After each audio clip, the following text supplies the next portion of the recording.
What is going on, everybody? This is Mike from The Last Corvette. As you guys can see, it's snowing out there. Yep, beautiful weather. But we'll start with this. So I did do a cold start on this John Deere tractor. I bought it last summer, was it? Yeah, I think last summer, or maybe. Whatever.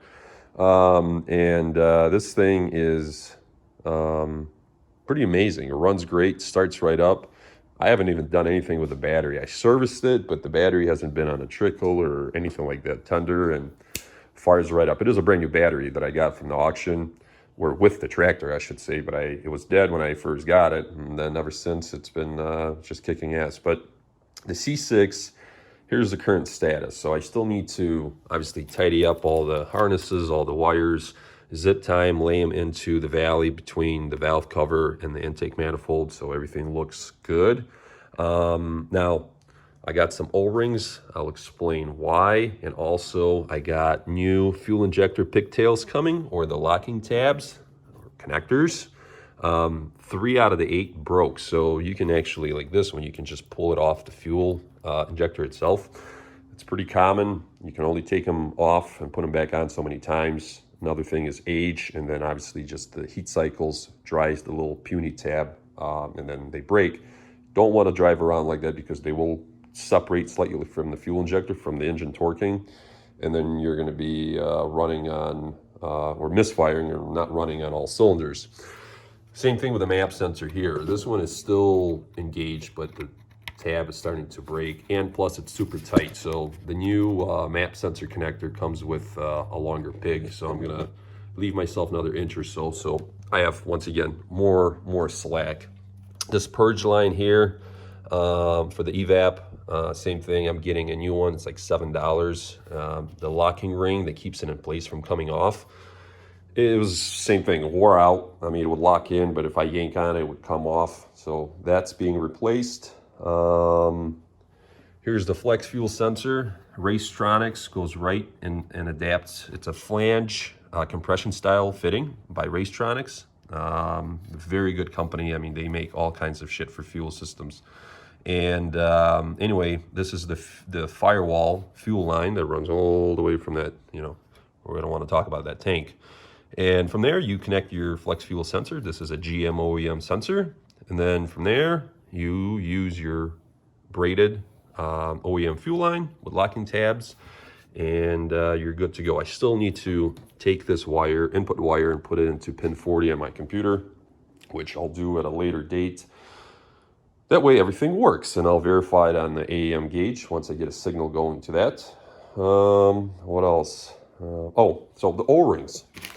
The O-rings, these blue ones, are the top O-rings for my truck fuel injector that I put in. It's a 50-pound flex fuel ready.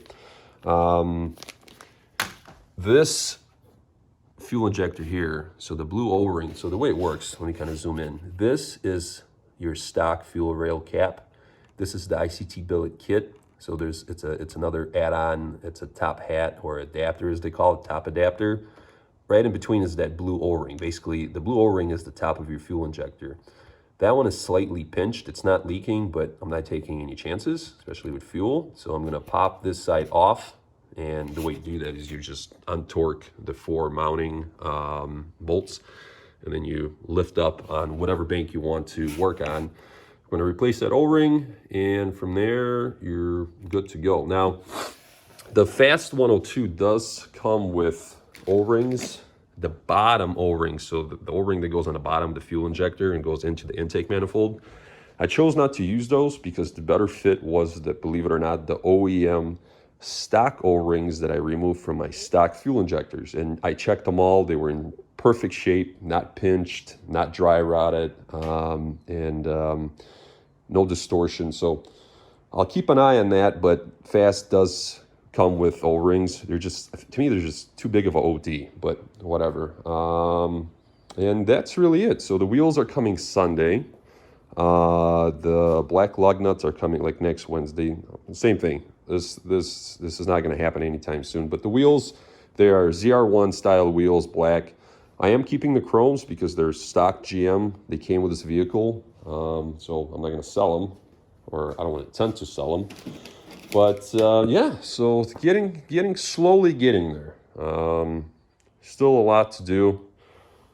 These mirrors got to come off, and this thing needs to be washed, and then basically paint corrected again, unfortunately. But what else?